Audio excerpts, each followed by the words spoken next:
پیچھے والا مائک یہ والا ٹھیک.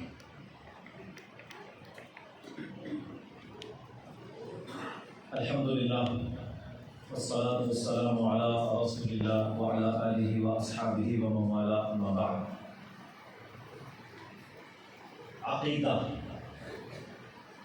عقیدہ یہ لفظ بنیادی طور پر نکلا ہے عقد سے.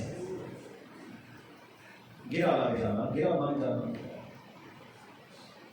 اللہ کے ساتھ ہمارا کیا عقیدہ ہے کہ ہم اللہ کے بندے ہیں، وہ ہمارا خالق ہے. ہم عابد ہیں، وہ معبود ہے. ہم اس کی مخلوق ہیں، وہ ہمارا خالق ہے، وہ رب العالمین ہے. اس ساری کائنات کو بنانے میں اکیلا ہے، اس ساری کائنات کو تخلیق کرنے میں اکیلا، یکتا، کوئی اس کا شریک نہیں. وہ کسی کا محتاج نہیں ہے. ہم سب اس کے در کے سوالی ہیں، وہ کسی کا محتاج نہیں. اس کائنات میں یہ دنیا جس میں ہم رہائش پذیر ہیں، یہ ایک ریت کے ذرے سے بھی چھوٹی ہے. یہ ہمارا جو سولر سسٹم ہے نا، کہکشاں، اس کے اندر ہماری زمین سے اربوں گنا بڑے سیارے موجود ہیں. چاند ہم سے بڑا، سورج ہم سے بڑا، پھر سورج سے بھی بڑے.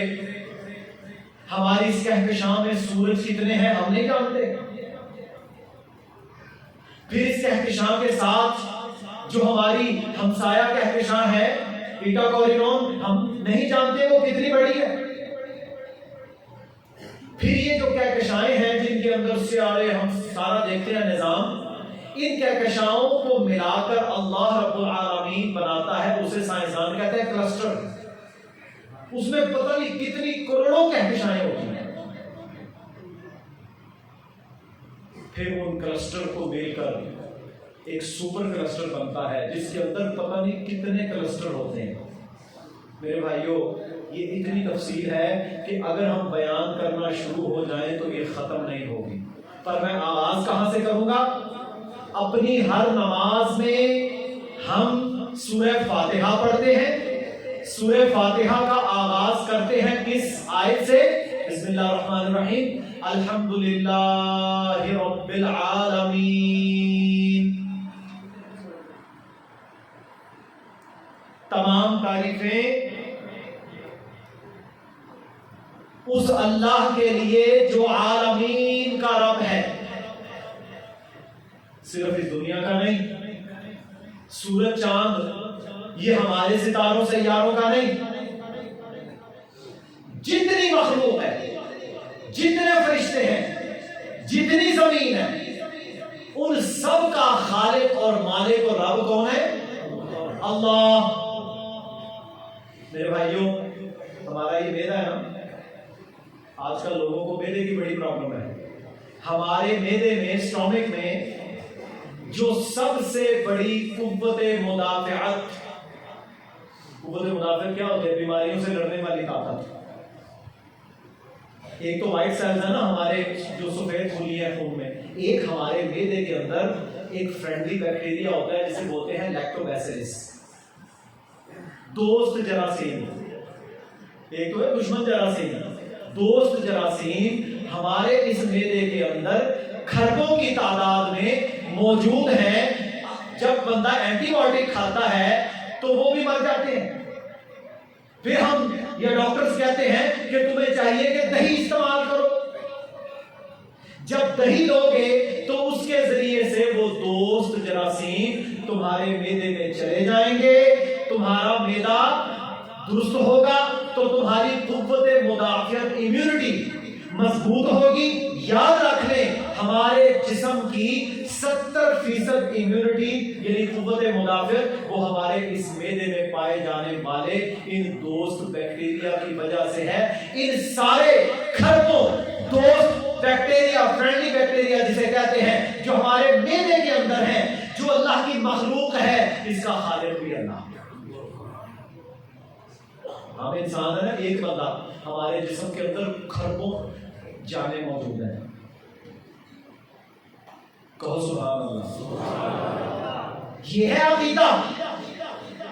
جب رب العالمین کا تعارف ہمیں ہوگا کہ ہمارا رب اتنا عظیم وہو اللطیف الخبیر ہے، بڑی بین، خبر رکھنے والا، جاننے والا، تخلیق کرنے والا، اس کائنات کا مالک، خالق، رازق ہے، ہر چیز کو پیدا کرنے والا ہے، تو ہم کہیں گے اللہ اکبر، یا اللہ تو سب سے بڑا ہے، اللہ اکبر کبیرہ، یا اللہ تو بہت بڑا، عظیم، بہت ہی بڑا۔ یہ ایمان ہے، یہ عقیدہ ہے۔ عقیدہ کب آتا ہے؟ جب ہمیں اپنا تعارف ہو، میں کہاں سے آیا، ایک قطرے کی پیداوار، بیمار ہو تو اٹھ نہ سکے، پیشاب بند ہو تو چند گھنٹے کے بعد مرنے کے قریب، پخانہ بند ہو جائے تو مصیبت میں، پخانہ نہ رکے تب مصیبت میں، بیمار ہو جائے تو محتاج، بچہ ہو تو محتاج، جوان ہو بیمار ہو جائے تو محتاج، بوڑھا ہو جائے تو محتاج۔ ہمیں کیا کہنا چاہیے؟ یا اللہ ہم تیرے در کے محتاج ہیں، تو رب العالمین ہے، تو مشکل کشا، تو حاجت روا، تو بگڑی بنانے والا، یا اللہ ہم تیرے در کے سوال ہیں۔ تو ہی اپنے آپ کو سمجھو، کیا زندگی ہماری؟ آج ہم یہاں موجود ہیں، کل نہیں ہوں گے۔ آج آپ کی گھٹی چڑھی ہوئی ہے تو سارے آپ کے ساتھ ہیں، کل آپ بستر مرگ پر لیٹے ہوں گے، کوئی آپ کو پوچھے گا نہیں۔ کہو الحمدللہ رب العالمین۔ تمام تعریفیں اس رب کے لیے جو سارے جہانوں کا اکیلا رب ہے، بنانے والا بھی اکیلا، تخلیق کرنے میں بھی اکیلا، یکتا، اور نظام چلانے میں بھی اکیلا۔ یاد رکھ لیں میری بات۔ ہندو کیا کہتا ہے؟ لکشمی دیوی، فلاں یہ کام کرتا ہے، فلاں یہ کام کرتا ہے۔ مسلمان بھی کہتا ہے کتب کرے گا، ابدال کرے گا، بابا کرے گا، فلاں کرنی والا، فلاں بھرنی والا۔ نہ میرے بھائیو، نہ، ایاک نعبد، پڑھتے ہو نا سورہ فاتحہ میں، یا اللہ عبادت تیری ہی کرتے ہیں، وَإِيَّاكَ نَسْتَعِينُ، اور مدد بھی تجھ ہی سے مانگتے ہیں۔ آج ہم ذلیل، رسوا اس لیے ہیں کہ ہم نے اللہ کا در چھوڑ کر غیروں کے دروں پر جھکنا شروع کر دیا۔ ذلت، رسوائیاں اللہ نے ہمارا مقدر کر دیا۔ یہ ہے مطلب توحید کا عقیدہ۔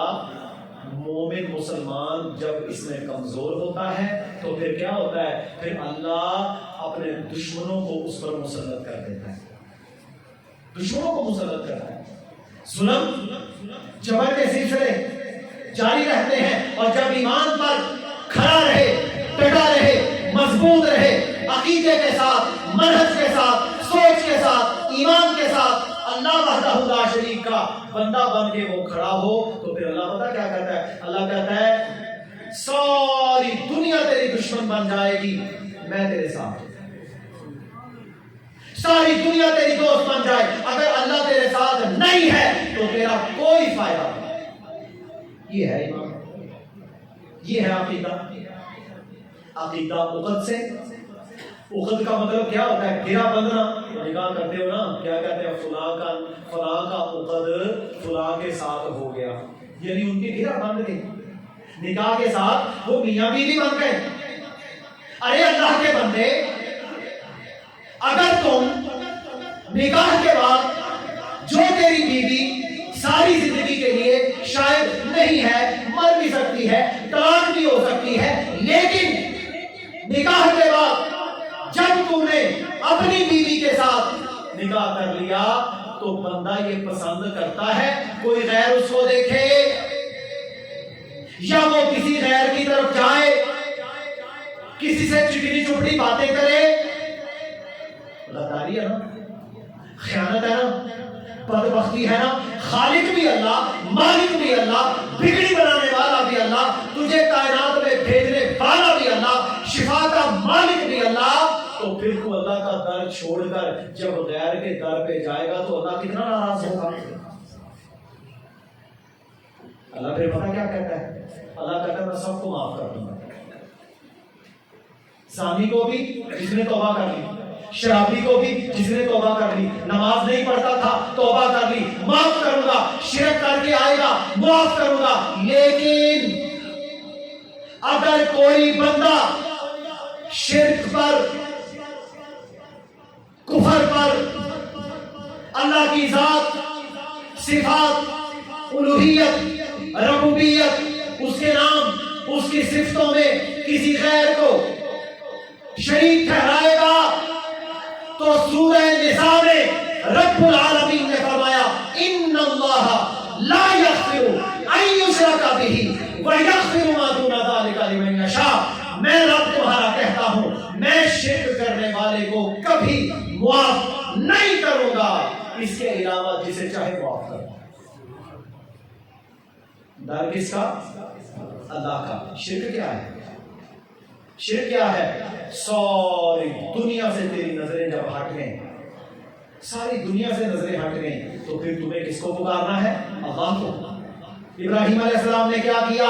باپ بھی دشمن, خاندان بھی دشمن, برادری بھی دشمن, کنبہ قبیلہ بھی دشمن, بادشاہ بھی دشمن. انہوں نے کیا کیا؟ لکڑیاں اکٹھی کر کے الاؤ جلایا آگ کا اتنا اونچا کہ پرندہ بھی اڑتا ہوا چل کر نیچے گر پڑے. شیطان آیا, کہتا ہے غلیلا بنا کے پھینکو ابراہیم علیہ السلام کو. کہتے ہیں باز آ جا. کہا نہیں, رب کا در نہیں چھوڑوں گا, رب العالمین کا بندہ ہوں, خلیل ہوں, میں تمہیں یہ دعوت دیتا ہوں چھوڑ دو ان بتوں کی پوجا. یہ مٹی کا بنا ہوا, یہ پتھر کا بنا ہوا, یہ شجر, یہ حجر تجھے کیا دے گا؟ ایک اللہ کو مانگو, وہی تمہارا رب, رب العالمین ہے, معبود ہے, اس کے سامنے جھکو, عبادت اس کی, اسی سے دعا کرو. یہی دعوت تھی نا ابراہیم علیہ السلام. تو میرے بھائیوں جب پھینکا آگ میں, جا رہے ہوتے فرشتے, دیکھیں نا جبریل علیہ السلام کا تعلق نبیوں کے پاس وحی لے کر آنا. اللہ فرشتوں کو مدد کے لیے بھیجتا ہے. بدر میں بھی آئے, احد میں بھی آئے, ساری جنگوں میں آئے, نبیوں کے لیے آئے, فرشتے بھی آئے. ابراہیم علیہ السلام کی زبان مبارک پر دیکھو خلیل اللہ, اللہ کے خلیل, ساری دنیا کے ولیوں کو جمع کر لو, ایک نبی کی عظمت کا مقابلہ نہیں کر سکتے. اسی طرح ساری دنیا کے نیک لوگ بھی اکٹھے ہو گئے, نبی کا مقابلہ کر سکتے ہیں؟ انبیاء علیہ السلام کیا کیا؟ اٹھتے ہوئے جا رہے, انہوں نے پھینکا, زبان پر کیا ہے؟ حسبنا اللہ ونعم الوکیل. یا اللہ تو میرے لیے کافی ہے, تو ہی میرا کار ساز ہے, تو ہی میرا مشکل کشا ہے. یا اللہ آج مجھے بچا لے یہاں سے. ابراہیم علیہ السلام نے کس کو پکارا میرے بھائیوں؟ آپ نے جواب دینا ہے, سمجھ آئے گی. ابراہیم علیہ السلام نے کس کو پکارا؟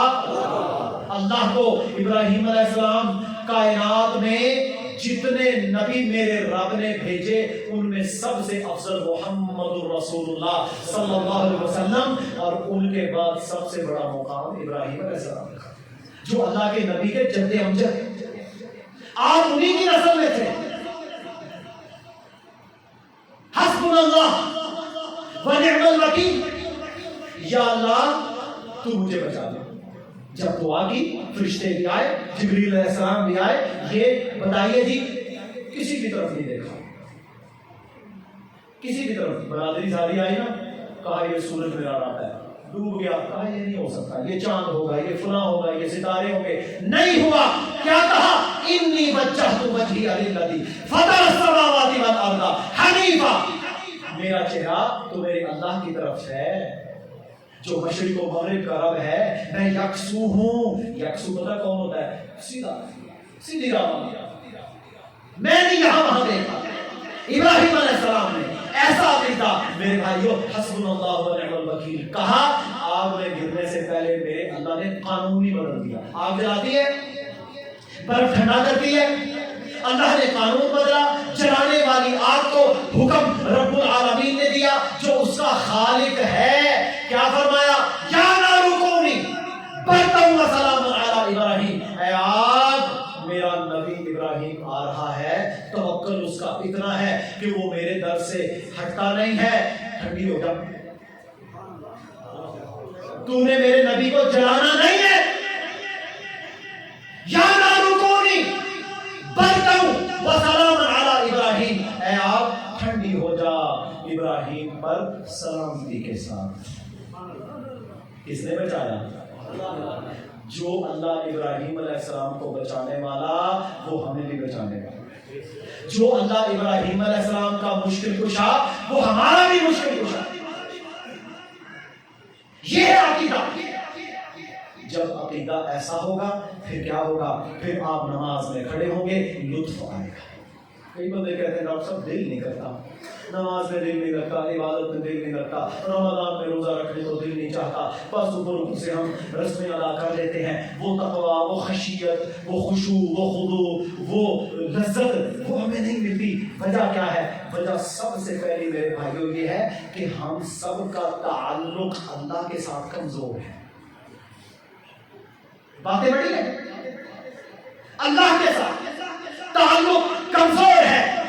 اگر اللہ کے ساتھ ہمارا تعلق مضبوط ہو تو امت مسلمہ کے 56 ملک جمع ہو کر اگر ظلم کا سلسلہ ختم نہیں کر سکتے تو وجہ کیا ہے؟ اللہ کا توکل. آئیے کے غلام بن کر، ورلڈ بینک کے غلام بن کر، یہی کر کے جب ایسے معاملات کرتے ہیں پھر اللہ ذلیل کرتا ہے. چھوڑو اللہ کا در. دیکھ لو انہوں نے غزہ اور فلسطین کا کیا بھوکس نکال دیا. عرب بھی بیٹھے ہیں، مسلمان بھی بیٹھے ہیں، قوتیں بھی ہیں، طاقتیں بھی ہیں، حالانکہ اللہ کہتا ہے تم میرے بندے ہو، تم میرے لیے کھڑے ہو جاؤ، ڈٹ جاؤ. یہ کشمیر، اس کشمیر میں ہم موجود ہیں، وہاں ظلم کے سلسلے کوئی ہے جو کھڑا ہو. عیاشی اللہ پر توکل نہیں. پتہ کیا وجہ ہے؟ وجہ یہ ہے دنیا سے محبت، موت سے نفرت. دنیا سے محبت، موت سے نفرت، عقیدے میں کمزوری، ایمان میں کمزوری. شیطان یہ ڈراتا ہے تیری اکانومی ڈوب جائے گی، تو ڈیفالٹ ہو جائے گا، تیرا بیڑا غرق ہو جائے گا. حالانکہ میرے بھائیوں یاد رکھ لو، اللہ پر توکل ہو، سود کو چھوڑ دو، سود سے باز آ جاؤ، اللہ اس کے رسول کی جنگ چھوڑ دو، اللہ پر توکل کرو، اللہ کے دشمنوں سے یاریاں چھوڑ دو. اللہ کل بھی تمہیں غالب کیا تھا، آج پھر غالب کرے. یہ بات ہے اس کا. یہ ہے توحید. اور توحید کی کتنی قسمیں ہیں؟ 3. پہلی قسم توحید ربوبیت. توحید ربوبیت کیا ہے؟ جس میں سارے افعال اللہ کے ہوتے ہیں. فعل کی جمع ہے نا افعال. سارے افعال اللہ کے ہوتے ہیں. کیا؟ تخلیق کرنا، رزق دینا، مشکل کشائی، حاجت روائی، یہ سارے افعال کس کے ہیں؟ اللہ کے ہیں. اللہ کے ان افعال میں مخلوق میں سے کوئی شریک نہیں. یہ ہے توحید ربوبیت. اللہ کو رب ماننا. مشکل کشائی میں، حاجت روائی میں کوئی اس کا شریک نہیں. توحید الوہیت جس کو توحید فی العبادت بھی کہتے ہیں. عبادت میں توحید، اس میں سارے افعال بندے کے ہوتے ہیں. نماز، روزہ، حج، زکوٰۃ، خیرات، جہاد، صدقہ، نیکی، سارے افعال بندے کرتا ہے. ان سارے افعال میں بندہ اللہ کے ساتھ کسی کو شریک نہیں کرے گا. سارے افعال کس کے لیے ہوں گے جی؟ صرف اللہ. نماز کس کے لیے؟ آپ نے جواب دینا جی. روزہ، حج، جہاد، صدقہ، خیرات، نیکی، دعا، صرف یہ ہے توحید الوہیت. اور سارے دین کی بنیاد یہ ہے لا الہ الا اللہ. لا الہ، نہیں کوئی معبود مگر اللہ، یہ بنیاد ہے. تیسری توحید الاسماء و صفات، اللہ اپنے ناموں میں یکتا، اپنی صفات میں یکتا. اس کی بنیادی صفت سب سے بڑی وہ اپنے عرش پر مستوی ہے. بازار جاؤ، منڈی بھاؤدین میں جاؤ، گجرات میں جاؤ، لالا موسا جاؤ، کشمیر میں جاؤ، کسی ملک میں جاؤ، بر صغیر کے باہر جاؤ، عربوں میں جاؤ، سوائے سعودیہ وغیرہ یا چند ملک چھوڑ کر کسی سے پوچھو این اللہ، اللہ کہاں ہے؟ کہتا میرے دل میں، ہر چیز میں، ہر جگہ پر موجود ہے.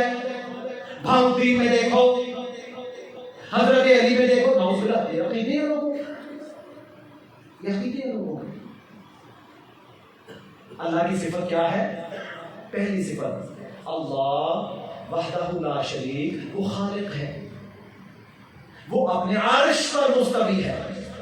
قرآن میں کتنے مقامات ہیں؟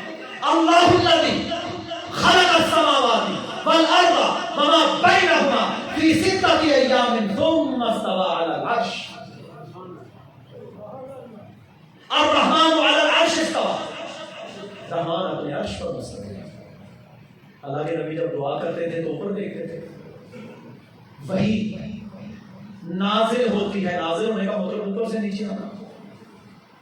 اور فرعون تھا نا، اس نے اپنے وزیر حامان سے کہا اے حامان ایک اونچا سا چبوترا بنا، میں اس چبوترے پہ کھڑے ہو کے موسیٰ کے رب کو دیکھنا چاہتا ہوں. دعوت موسیٰ علیہ السلام کی بھی یہی تھی کہ اللہ عرش پر ہے. بات سمجھ آئی ہے؟ یہ اللہ کی بنیادی صفت ہے. اللہ عرش پر ہے، خالق ہے، ہم سب مخلوق ہے. یہ کہ ہر جگہ موجود ہے، میرے دل میں ہے، فلاں میں ہے، بھاؤدین میں آ گیا، شیخ عبد القادر جیلانی کی شکل میں. نا، اللہ اپنے عرش پر ہے، وہ خالق ہے، ہم سب اس کی مخلوق ہیں، ہم بندے ہیں، وہ رب ہے.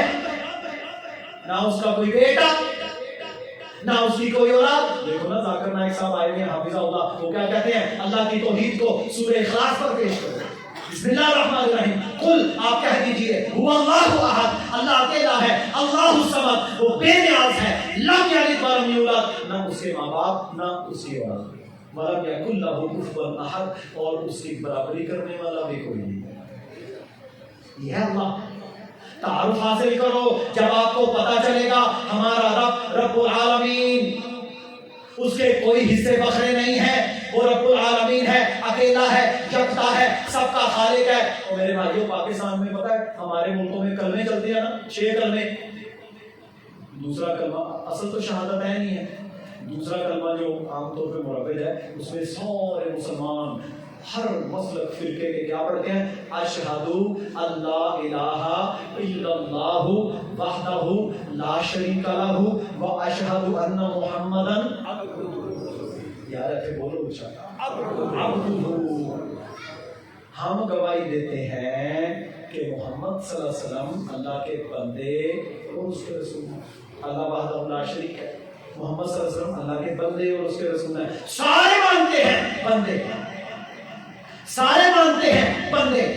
بندہ کون ہوتا ہے؟ مخلوق. اللہ خالق، سارے بندے مخلوق. لیکن وہ کون سے بندے؟ فرمایا انا سید ولد آدم، میں ساری آدم کی اولاد کا سردار ہوں.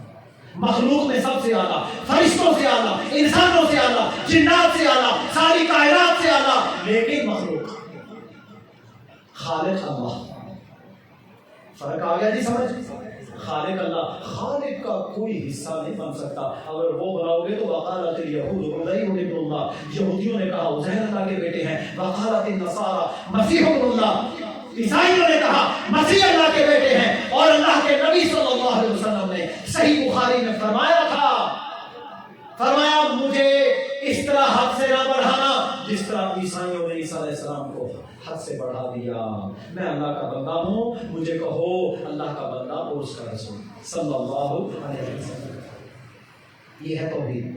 جب عقیدہ مضبوط ہوگا، ایمان مضبوط ہوگا، آپ کھڑے ہوں گے، ساری دنیا سے آپ کی نظر ہٹی ہوگی، مصیبتیں پریشانیاں سارے دشمن بن گئے، لیکن آپ کی نظر صرف آپ کے رب پر ہے۔ اللہ کہتا ہے تو سب سے نظر ہٹا کر میرے دربار میں آ، جب تیری نظر سب سے ہٹ جائے گی تو میرے دربار میں مخلص ہو کر آئے گا، میں تیری ضرور مدد کروں گا، میں تیری وہاں سے مدد کروں گا، تو سوچ بھی نہیں سکتا۔ کیا کرنا ہے جی؟ بھوک بڑی ہے جی، روٹی کھانا، پیسہ نہیں ملتا، جناب حالات بڑے خراب ہیں، اکانومی بڑی خراب ہے، من یتق اللہ یجعل لہ مخرجا، اللہ کہتا ہے تو میرا تقوی اختیار کر، میں تیرے لیے راستے نکالوں گا، وَيَرْزُقْهُ مِنْ حَيْثُ لَا يَحْتَسِبُ، میں تمہیں وہاں سے رزق دوں گا کہ تم گمان بھی نہیں کر سکتا۔ رزق کا ہی چکر ہے نا، اللہ کہتا میں دوں گا، لیکن تو توکل تو کر۔ یہ عقیدے کی پہلی بنیاد ہے۔ دوسری بنیاد، پہلا کلمہ ہوتا ہے نا لا الہ الا اللہ، دوسری بنیاد محمد الرسول اللہ، یہ دوسری بنیاد ہے۔ یا ایھا الذین آمنوا، اے ایمان والو، اطیعوا اللہ، اللہ کی اطاعت کرو، واطیعوا الرسول، رسول کی اطاعت کرو، واولی الامر منکم، اور اپنے حکمران بادشاہ خلیفہ کی اطاعت کرو۔ فَإِن تَنَازَعْتُمْ فِي شَيْءٍ، اگر تمہارا کسی کے ساتھ تنازع ہو جائے، اردو میں بھی پنجابی میں بھی یہی کہتے ہیں تنازع ہو گئے، اگر تمہارا کسی کے ساتھ جھگڑا ہو جائے، تنازع ہو جائے، اختلاف پیدا ہو جائے، چاہے وہ حکمران کے ساتھ ہے، چاہے رشتہ دار کے ساتھ ہے، چاہے فرقوں کا ہے، چاہے بھائیوں کا ہے، تنازع ہو گیا۔ فَإِن تَنَازَعْتُمْ فِي شَيْءٍ، اگر کسی شے پر تمہارا تنازع ہو جائے، تم نے کیا کرنا ہے؟ لڑنا ہے؟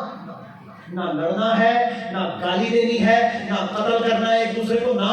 فَإِن تَنَازَعْتُمْ فِي شَيْءٍ، اگر تمہارا جھگڑا ہو گیا، تنازع ہو گیا، تم اگر ایمان والے ہو کیا کرو گے؟ فَرُدُّوهُ إِلَى اللَّهِ وَالرَّسُولِ، تم اللہ اس کے رسول کی طرف لوٹا دو۔ تم کہاں لوٹاؤ گے؟ کس عدالت میں؟ اللہ کی عدالت میں، اللہ کے رسول کی عدالت میں۔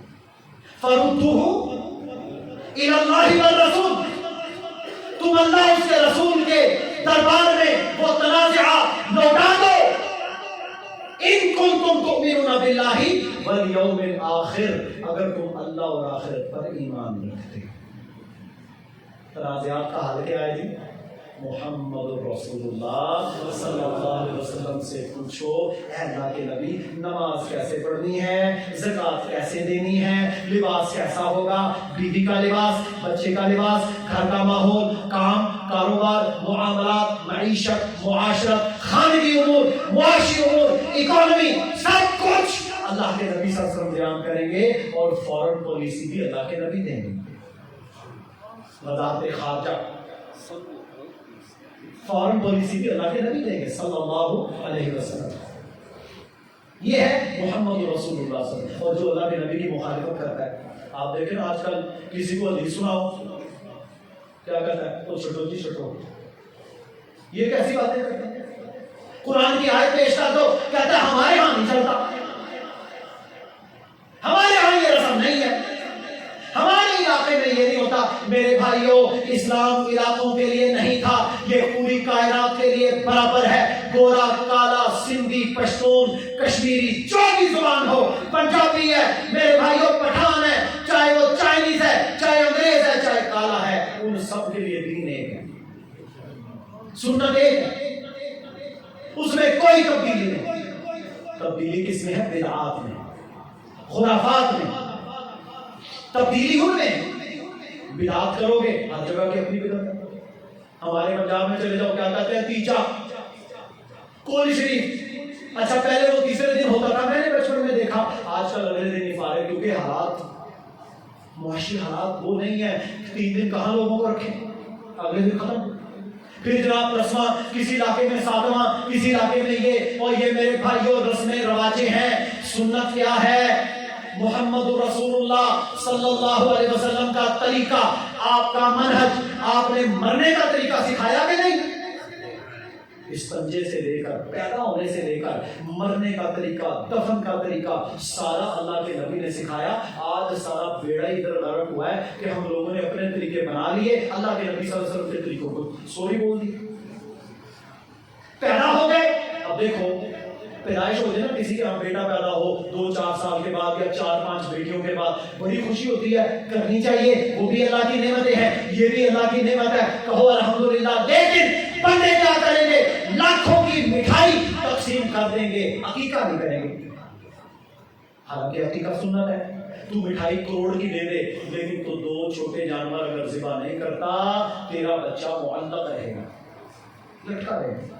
سنت. نجات کس میں ہے؟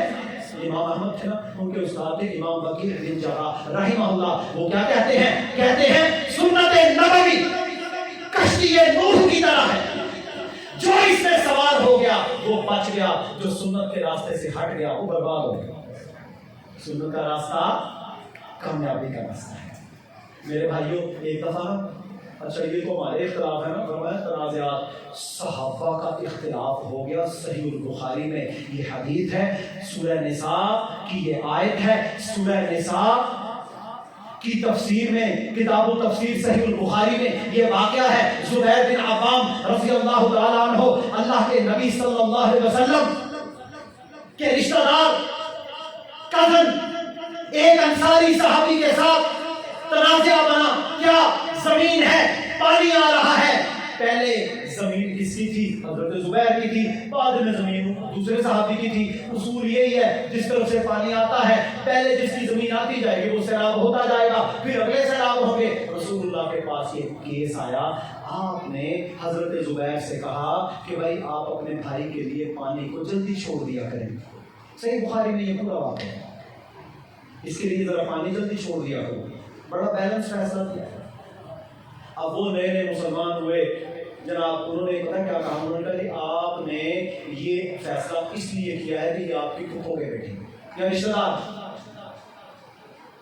اب میرے بھائیوں یہ آپس میں گفتگو ہو رہی ہے، ابھی قرآن نازل ہو رہا ہے، لیکن نا شراب کی ہٹ پہ حرام ہوئی، سود کی آیات نازل ہوئی، ابھی چیزیں کلیئر ہو رہی تھی. اب نبی صلی اللہ علیہ وسلم 2 صحابہ کا آپس میں تنازع ہوا.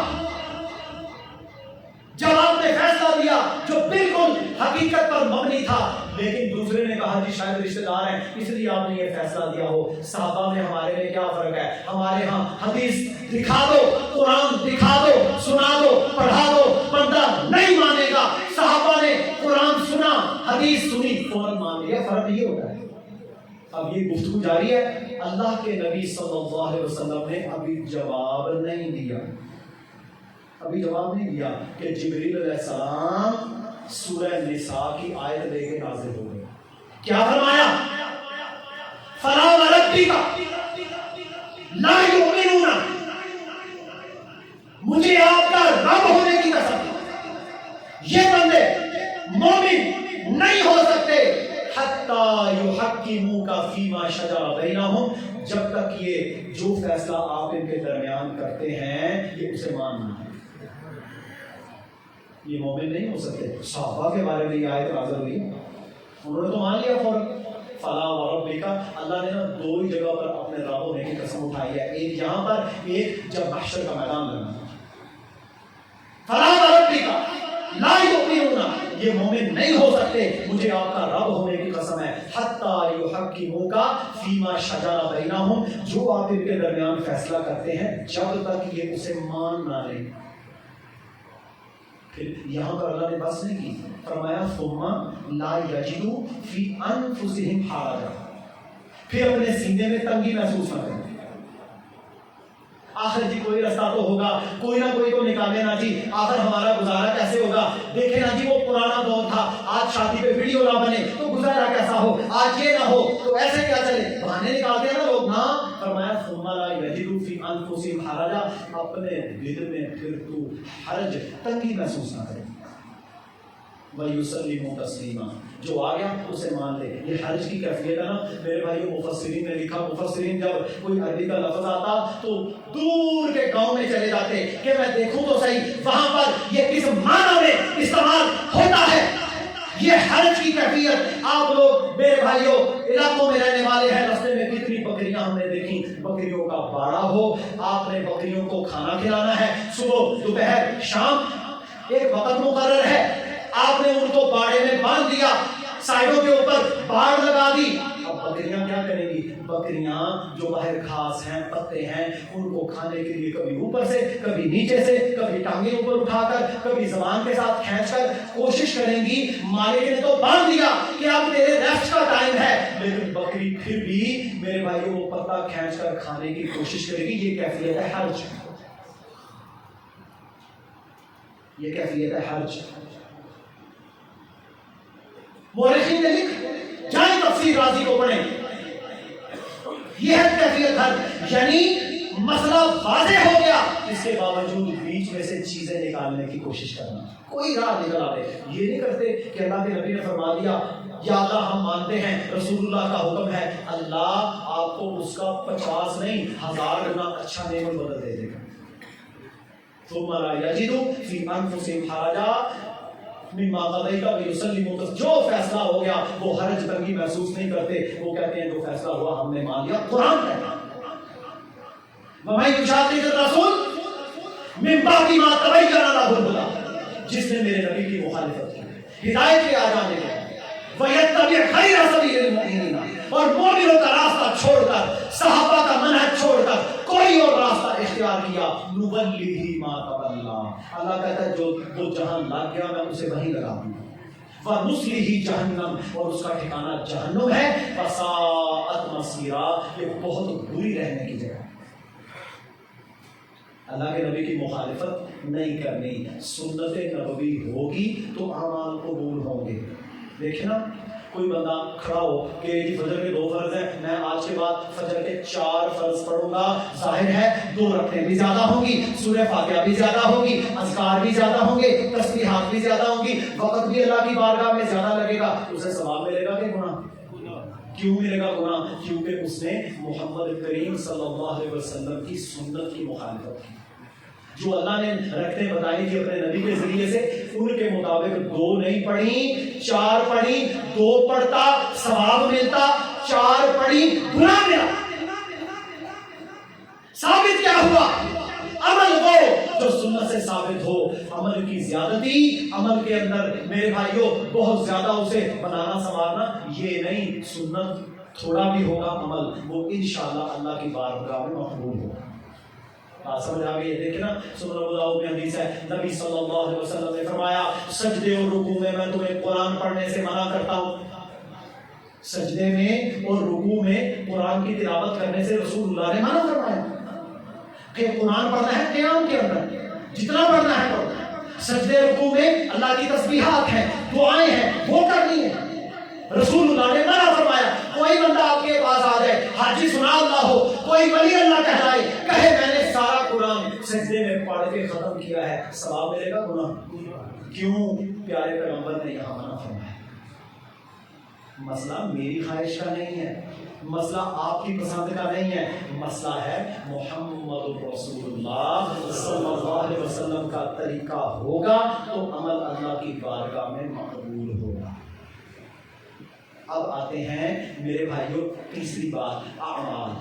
عقیدہ تو آ گیا نا، لا الہ الا اللہ محمد رسول اللہ. اب اعمال. ایک بندہ سفر کرتا ہے لاکھوں لگا کے یا پیدل چل کے اللہ کے دربار میں جاتا ہے.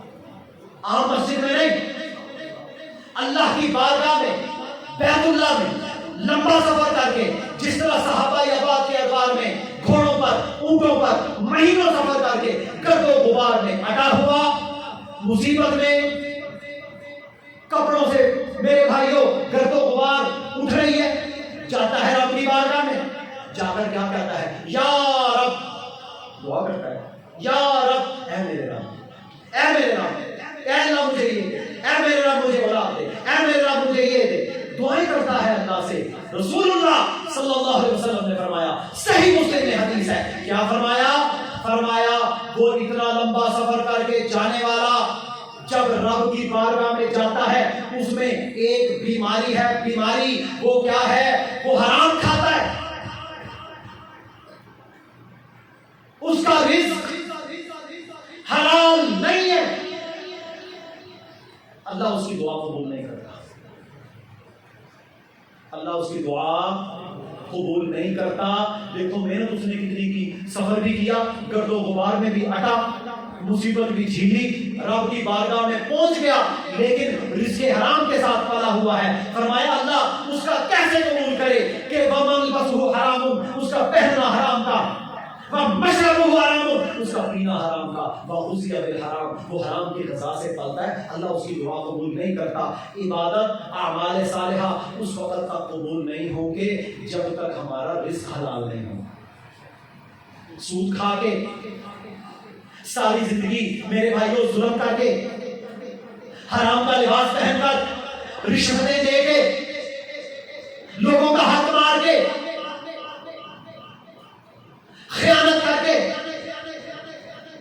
تو یہ سمجھے گا اگر کہ میرا عمل قبول ہو جائے گا، تیرا وہ عمل اللہ کی بارگاہ میں قبول نہیں ہوتا، کیونکہ دعا بھی تو عبادت ہے، باقی بھی سارے اعمال ہیں۔ دیکھیں محمد رسول اللہ صلی اللہ علیہ وسلم، میرے بھائیو صدقے کی کھجوروں کا ٹوکرا آیا، آپ صلی اللہ علیہ وسلم کے چھوٹے سے نواسے حضرت حسن نے اٹھا کے کھجور منہ میں ڈال لی، صدقے کی کھجوریں تھیں، بنو ہاشم کھجور تو نہیں کھاتے، صدقے کی تحفہ ہو ہدیہ ہو تو کھا لیتے ہیں۔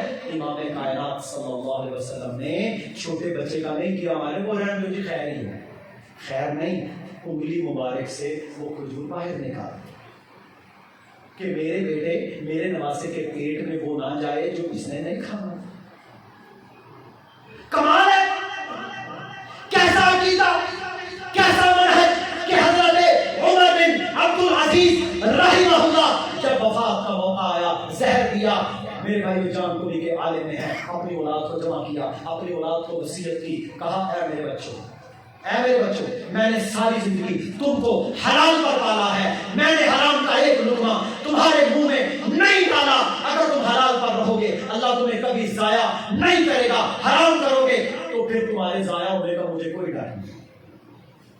وہ سالہ بیٹھا تھا، وہ بنو امیہ کے وہ لوگ تھے جنہوں نے پہلے عبد الملک کے دور میں بڑی عیاشیاں کی ہوئی تھی، کہتا میں اتنے آپ 5 روپے چھوڑ کے 5 درہم یا دینار چھوڑ کے جا رہے ہیں، میں ان کو اتنے 1 لاکھ دیتا ہوں، ہدیہ کرتا ہوں اپنے ان بھانجوں کو، کہا جا جا کے ان کو دے جن کا تمہیں حق مانا ہے، میرے بیٹوں کو یہ نہیں چاہیے۔ پھر کیا ہوا؟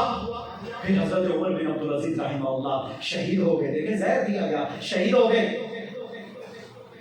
5ویں خلیفہ کہلانے والے۔ جب شہید ہوئے بیٹے حق پر رہے، ایمان پر رہے، اور بنو امیہ کا دور کیونکہ جہاد اور فتوحات کا دور ہے وہ الحمدللہ چلتے رہے۔ پھر وہ وقت بھی آیا جو ان کا سالہ اس وقت ہدیہ ڈال رہا تھا اپنے بھانجوں کو، اس کے بچے جو حرام پر پلے تھے وہ مسجدوں کے سامنے بھیک مانگتے تھے، اور حضرت عمر بن عبد العزیز رحمہ اللہ کی اولاد جہاد کی برکت سے ایک ایک مجلس میں 100 گھوڑا اللہ کی راہ میں خیرات کرتے۔ حلال کماؤ گے، حلال کھاؤ گے، حلال پیٹ میں جائے گا، تیری نماز میں برکت ہوگی۔ اللہ رب العالمین ہمیں عقیدہ، توحید، سنت نبوی اور اعمال میں اس بنیاد کو سمجھنے کی اور عمل کرنے کی توفیق عطا فرمائے۔ وآخر دعوانا ان الحمدللہ رب العالمین۔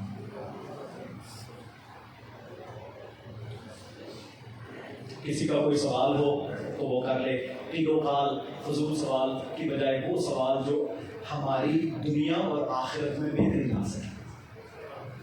السلام علیکم ورحمۃ اللہ وبرکاتہ۔ جس بھائی نے سوال کرنا ہے وہ بینر کے نیچے آ جائیں، جزاکم اللہ خیر۔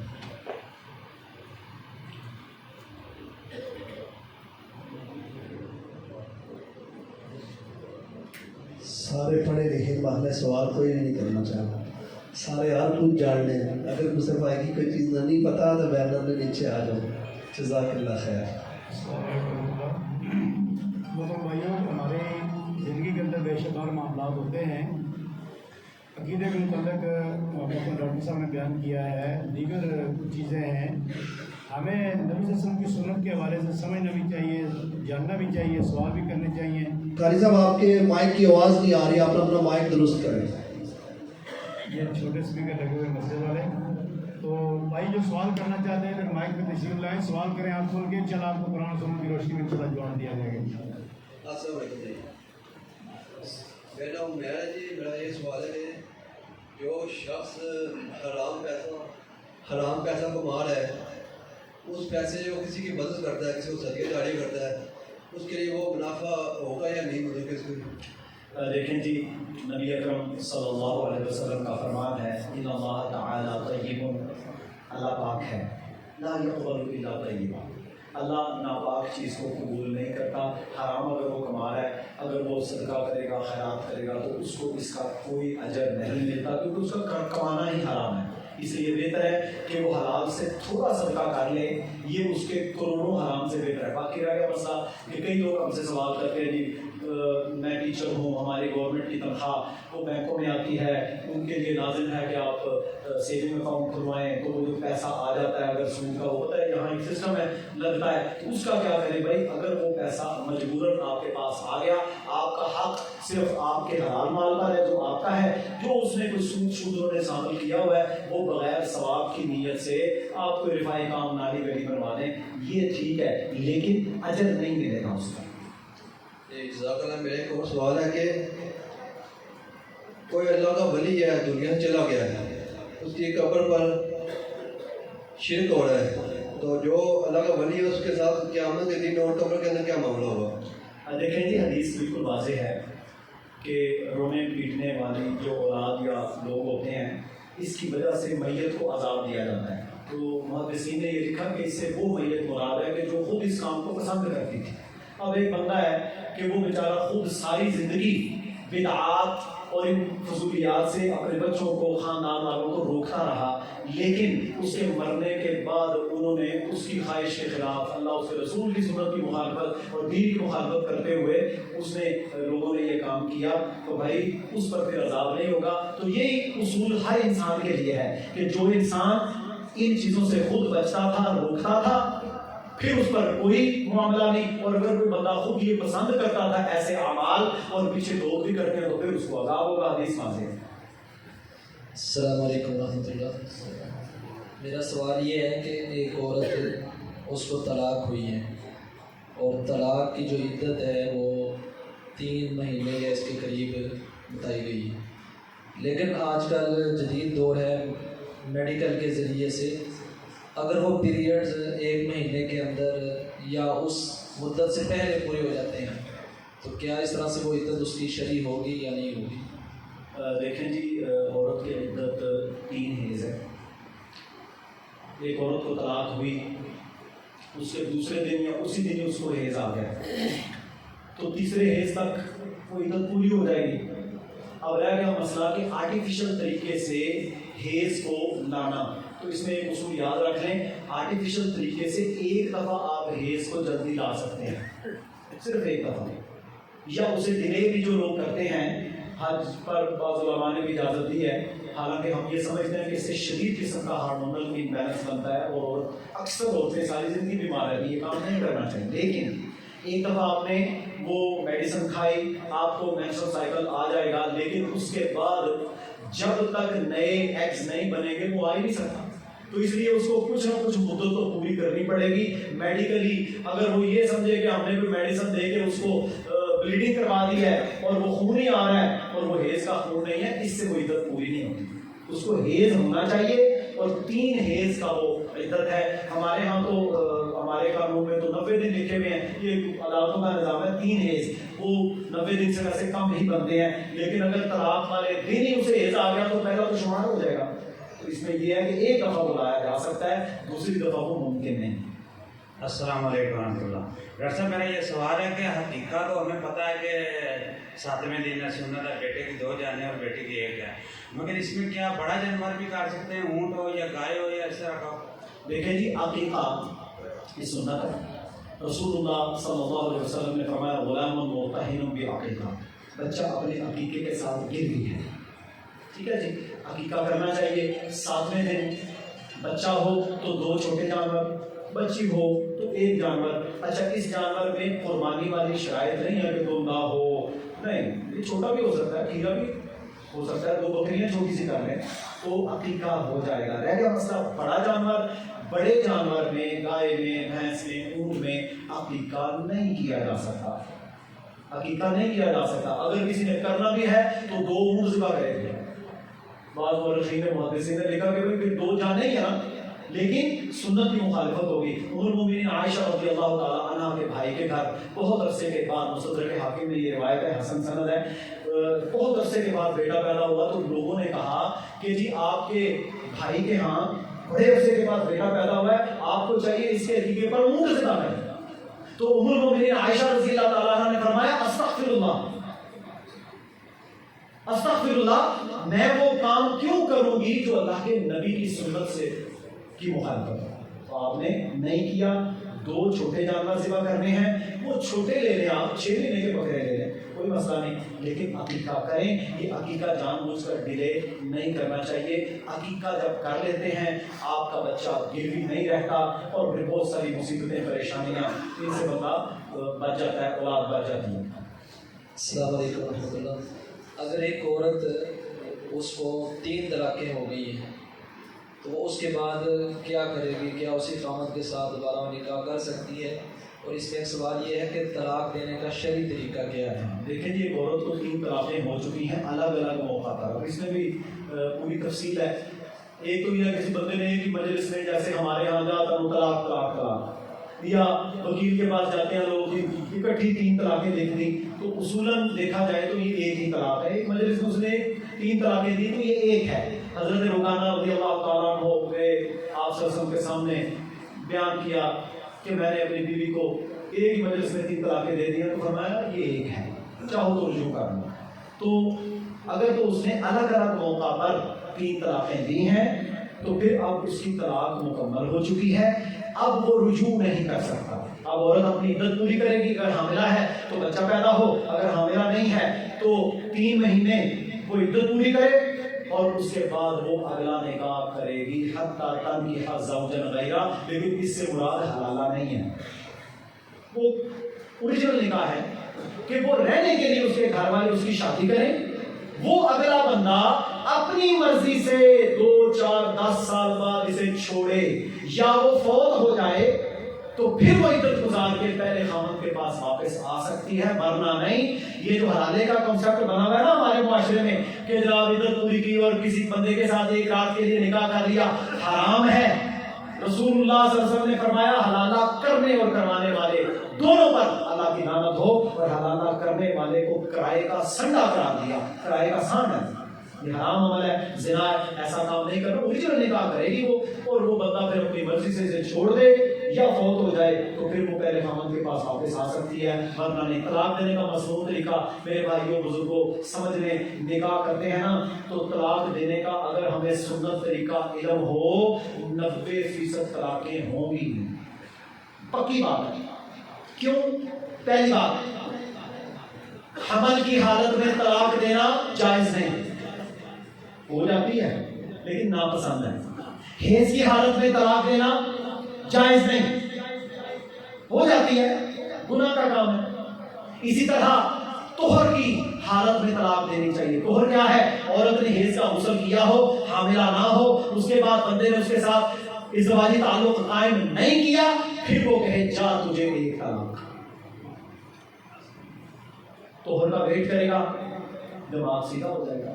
حاملہ ہے تو بچہ پیدا ہونے کا انتظار کرے گا، دماغ سیدھا ہو جائے گا۔ حیض ہے تو 2 4 5 دن جو رہتے ہیں ویٹ کرے گا، دماغ سیدھا ہو جائے گا۔ سنت کے مطابق طلاق اگر دے تو میرے بھائیوں اکثر پھر وہ بعد میں سوچے گا اور نہیں دے گا، اور پھر اگر دینی ہے لازمی ہے تو پھر کیا کریں؟ 1 طلاق دیں۔ کتنی جی؟ جب میں نے تجھے 1 طلاق دی طہر کے اندر، عورت نے حیض کا غسل کیا، اس کے پاس نہ جائے، کہے جا تجھے 1 طلاق، اور 1 طلاق دینے کے بعد جا تو گھروں نکل جا، نہ۔ سورہ طلاق میں اللہ نے فرمایا ان کو اپنے گھروں سے نہیں نکالنا، لا تخرجوہن من بیوتہن، تم ان کو اپنے گھروں سے نہ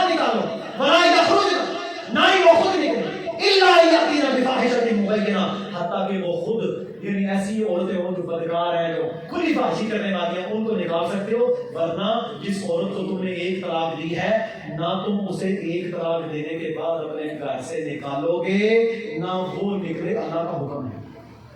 عدت کہاں پوری کرے گی جی؟ اپنے خامد کے گھر۔ کتنے دن؟ 3 حیض، 3 مہینے عدت اپنے خامد کے گھر پوری کرے گی۔ اچھا اس میں بھی اللہ نے پتا کیوں یہ رکھا ہے کہ وہ رہیں گے خامد، ظاہر میاں بیوی کی روٹین ہے، کھانے کی روٹین، سونے کی روٹین، معاملات کی روٹین، تو ہو سکتا ہے چند دن کے بعد اس کا دماغ سیدھا ہو اور 3 حیض اس کے پاس چانس موجود ہے، ہو سکتا ہے وہ رجوع کر لے۔ ایک صحابی رسول اللہ صلی اللہ علیہ وسلم کے پاس آئے، کہا یا رسول اللہ صلی اللہ علیہ وسلم ایک رات میری بیوی کو میں نے طلاق دے رکھی تھی، چاند کی رات تھی، میں نے دیکھا مجھ سے رہا نہ گیا، میں اپنی بیوی سے ہم بستری کر چکا ہوں، فرمایا تیرا رجوع ہو گیا۔ اس لیے اکٹھا رکھا کہ طلاق کے بعد عورت اپنے خامد کے گھر میں رہے جب تک اس کی عدت پوری نہیں ہوتی، تاکہ ممکنات میں سے ہو جائے کہ یہ رجوع ہی کر لیں۔ اللہ یہ چاہتا ہے، کیونکہ شیطان کو تو پسند ہے تو خاندان ٹوٹے، بچے ذلیل ہوں، خاندان ٹوٹے، دشمنی بنے۔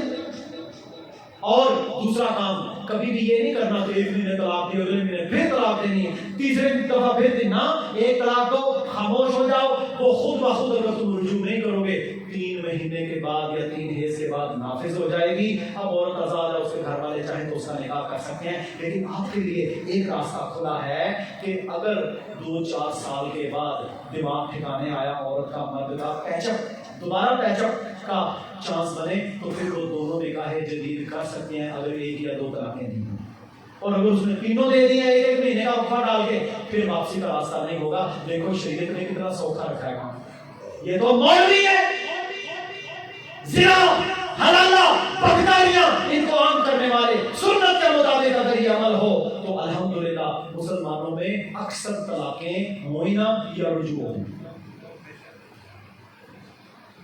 السلام علیکم ورحمۃ اللہ۔ وعلیکم السلام۔ ڈاکٹر صاحب میرا یہ سوال ہے کہ قرآن مجید کے اندر آیا ہے بے شک نماز بھی ہے اور برے کاموں سے روکتی ہے۔ اب لوگ نماز بھی پڑھتے ہیں اور اس کے بعد برے کام بھی کرتے ہیں، کیا ان کی نماز قبول نہیں ہوتی؟ اور دوسرا سوال یہ ہے میرا کہ جو لوگ سنت کے مطابق نماز نہیں پڑھتے کیا ان کی نماز ہو جاتی ہے؟ پہلا سوال یہ ہے کہ اللہ نے فرمایا ان الصلاۃ تنہی عن الفحشاء والمنکر، نماز بھی حیائی اور برے کاموں سے روکتی ہے۔ پر کون سی نماز؟ میں نے سارا درس اسی پر تھا، جو ایمان کے ساتھ، عقیدے کے ساتھ، توحید کی پختگی کے ساتھ، سنت کے طریقے کے ساتھ اور پورے خشوع اور خضوع کے ساتھ حلال رزق کھا کر ادا کی جائے۔ سوال ہی پیدا نہیں ہوتا وہ تبدیلی نہ ہے، سوال ہی پیدا نہیں ہوتا کہ وہ حرام سے نہ روکے۔ وجہ یہ ہے عقیدہ کمزور، سنت کے مطابق نہیں ہے، حرام کھا رہا ہے، نمازیں پڑھی جا رہا ہے، اثر نہیں ہوگا۔ یہ تو بالکل واضح ہے، ٹھیک ہے۔ اور رہ گیا مسئلہ کہ جو سنت کے مطابق نماز ادا نہیں کرتا کیا اس کی نماز ہو جاتی ہے؟ بات یہ ہے کہ اسے چاہیے کہ سنت کے مطابق نماز پڑھے۔ ایک بندہ ہوا ہے، اس نے بچپن میں یہی سیکھا، ہم نے بھی یہی سیکھا تھا کیسے پڑھنا ہے، کچی روٹی پکی روٹی کتابیں ہوتی تھیں، وہ پڑھ پڑھ کے جناب لوگوں کو سکھاتے تھے، سادہ سادہ سبحان ربی العظیم کے علاوہ دعا کوئی نہیں، یہی طریقہ ہے، ہم بھی پڑھتے رہے۔ پھر اللہ نے جب سمجھ دی، قرآن پڑھا، حدیث پڑھی، دیکھا، پھر پتہ چلا کہ وہ سنت کا طریقہ تو یہ ہے۔ تو آپ کیا کریں، آپ سنت سیکھیں نا۔ اگر آپ کو علم نہیں ہے، کسی بندے کو علم ہی نہیں، وہ نماز پورے اخلاص کے ساتھ پڑھ رہا ہے، اسے یہی پتہ ہے کہ یہی سنت ہے، انشاءاللہ اس کی قبول ہوگی۔ لیکن جس بندے کو پتہ ہے یہ سنت ہے، یہ سنت ہے، یہ عمل سنت ہے، اور جان بوجھ کر ڈھٹائی کے ساتھ وہ اس پر عمل نہیں کرتا، تو پھر میرے بھائیوں کو خطرے میں، اسے اللہ سے ڈرنا چاہیے، اپنی اصلاح کرنا چاہیے۔ السلام علیکم ورحمۃ اللہ۔ ڈاکٹر صاحب سوال یہ ہے کہ کیا سانڈ جو بدی کے لیے جب رکھا جاتا ہے تو اس کے پیسے لینے اور وہ کھانا کیسا ہے؟ دیکھیں بعض لوگ کہتے ہیں کہ اگر ہم اس کے پیسے نہیں لیتے تو اس کے اخراجات پورے کرنا ہمارے لیے مشکل ہوتے ہیں۔ دیکھیں احادیث واضح ہیں، 2-4 دن پہلے مجھے سوال آیا تھا، بالکل احادیث واضح ہیں کہ اس طرح بدی کے لیے جو کرائے کا سانڈ رکھا جاتا ہے اس کی رقم نہ لو، اجرت نہ لو، ٹھیک ہے، یہ اجرت کے بغیر کام کرنا چاہیے۔ باقی ہاں اگر کوئی اپنی مرضی سے اس کو سانڈ کو کچھ کھلا دے یا اس کے اوپر کچھ لگانا چاہیے، مثلا دیکھیں نا جی، آپ کسی کو خون دیتے ہیں تو کوئی بندہ آپ کو جوس پلا دیتا ہے، کوئی کہتا ہے یہ جی وٹامن لے لیں آپ کھائیں، آپ کو کمزوری ہوگی، تو بھائی ٹھیک ہے لے سکتے ہیں آپ، لیکن یہ کہنا کہ